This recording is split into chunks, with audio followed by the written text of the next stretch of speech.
त्यांच्यावर लाठीचार्ज देखील केलेला आहे। अमित शहांच्या वक्तव्यावरून आधी देशासह राज्यभरात भाजपच्या विरोधात वातावरण तापलेलं असतानाच मुंबईत या उलट चित्र आता पाहायला मिळालं। इथे भाजपचं काँग्रेसच्या विरोधात आक्रमक आंदोलन सुरू झालेलं आहे। महत्त्वाची आणि मोठी बातमी आपण पाहतोय। मुंबईत भाजप युवा मोर्चाच्या कार्यकर्त्यांनी काँग्रेसच्या कार्यालयाची तोडफोड केली।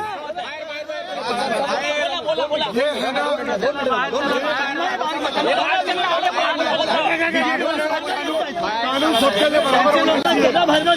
सबके लिए बराबर होना चाहिए। के कार्यकर्ताओं के लिए तो चाय नाश्ता दे रहे और कुर्सियां दे रहे।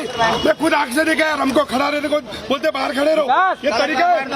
ये कानून सबके लिए होना चाहिए।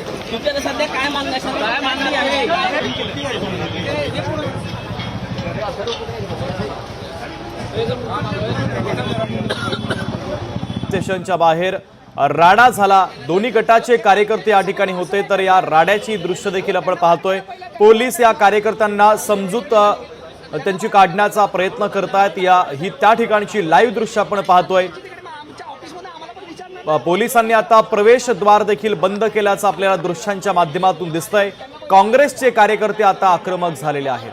काँग्रेसच्या कार्यालयाची भाजप युवा मोर्चाच्या कार्यकर्त्यांनी तोडफोड केली। त्यानंतर पोलिसांनी लाठीचार्ज केला आणि भाजपच्या कार्यकर्त्यांची पोलिसांनी धरपकड केली। त्या कार्यकर्त्यांना आझाद मैदान पोलीस स्टेशनमध्ये आणण्यात आलं। त्यानंतर या पोलीस स्टेशनच्या बाहेर काँग्रेसचे कार्यकर्ते आता आक्रमक झालेले आहेत।